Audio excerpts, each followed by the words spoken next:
Hello money hunters, welcome to money hunt analysis. तो share market के गलियारे से अभी एक खबर निकल के सामने आई है कि मैनकाइंड फार्मा अपना आईपीओ लेकर के आ रही है। तो आज के इस वीडियो में हम मैनकाइंड फार्मा के बारे में पूरी बातें करेंगे, इसके फंडामेंटल्स को समझेंगे और समझेंगे कि क्या इसका आईपीओ लेना चाहिए या नहीं लेना चाहिए। तो अगर मैनकाइंड की बात की जाए तो इसका जो इस्टेब्लिशमेंट है वो 1991 में किया गया था और आज की डेट में यह देश की चौथी सबसे बड़ी कंपनी है डोमेस्टिक सेल्स के मामले में।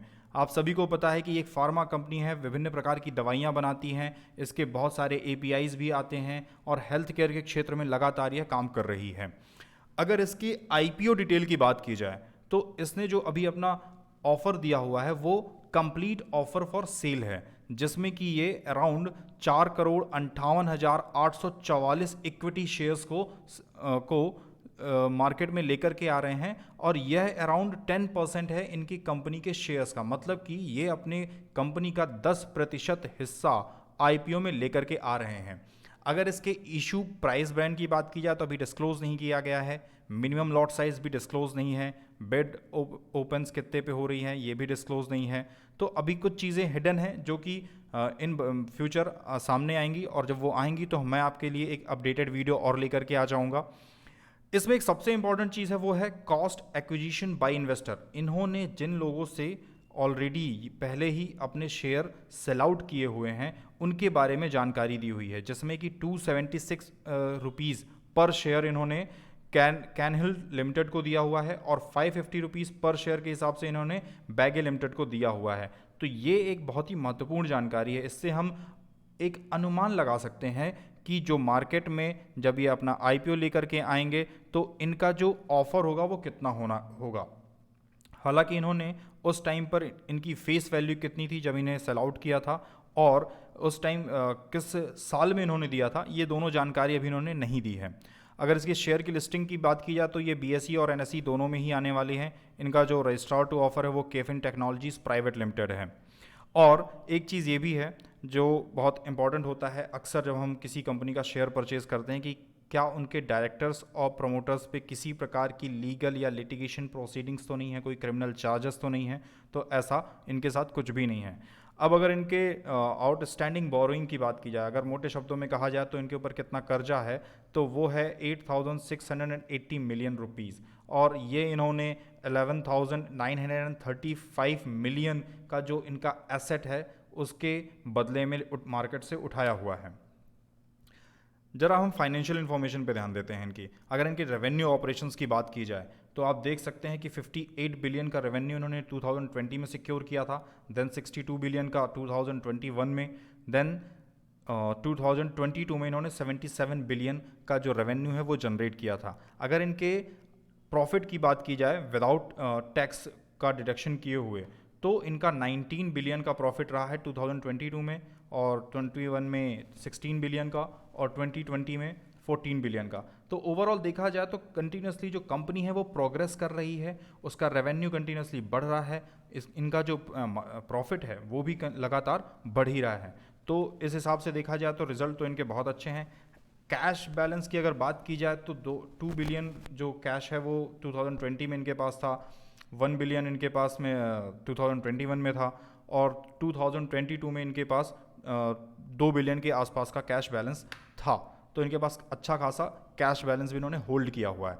अब अगर हम कंपैरिजन करें इंडस्ट्री पीयर्स के साथ जो ऑलरेडी लिस्टेड हैं तो उसमें आप देखेंगे, मैं एक एग्जांपल ले लेता हूँ सन फार्मा का, जो कि एक बहुत बड़ी कंपनी है और बहुत अच्छी कंपनी है। तो अगर उनके साथ मिलाया जाए तो ऑब्वियसली रेवेन्यू तो सीधी सी बात है कम होगा क्योंकि सन फार्मा बहुत बड़ी कंपनी है। फेस वैल्यू तो दोनों की लगभग सेम है।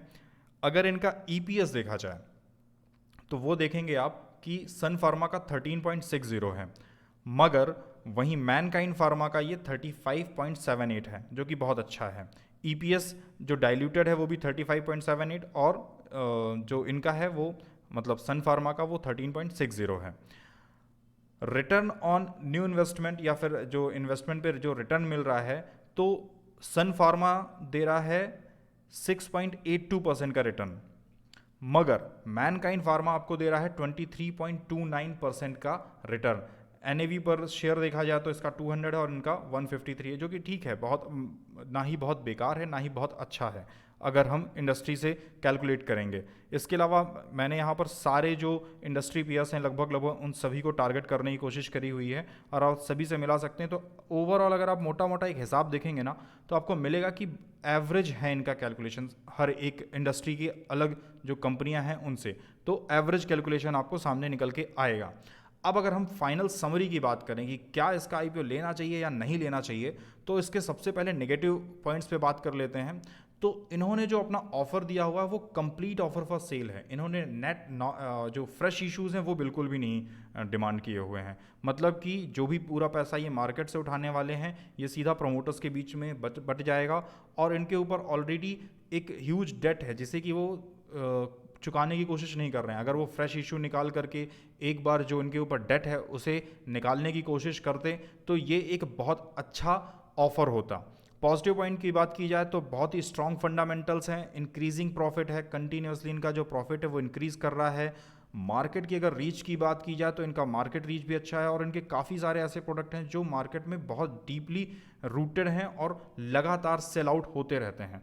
तो इस तरह से एक हम समरी निकाल सकते हैं कि इसके IPO को लेना चाहिए या नहीं लेना चाहिए। वैसे पर्सनली मेरी बात की जाए तो इन्होंने जिस तरह से कंप्लीट ऑफर फॉर सेल निकाला हुआ है तो उससे मुझे थोड़ा सा शक होता है। तो नॉर्मली मैं प्रेफर नहीं करता हूँ ऐसे IPOs को लेने में जिनमें कंप्लीट ऑफर फॉर सेल हो। हाँ, अगर इन्होंने कुछ फ्रेश इशू निकाले हुए होते तो ज़रूर इसको परचेज़ किया जा सकता था।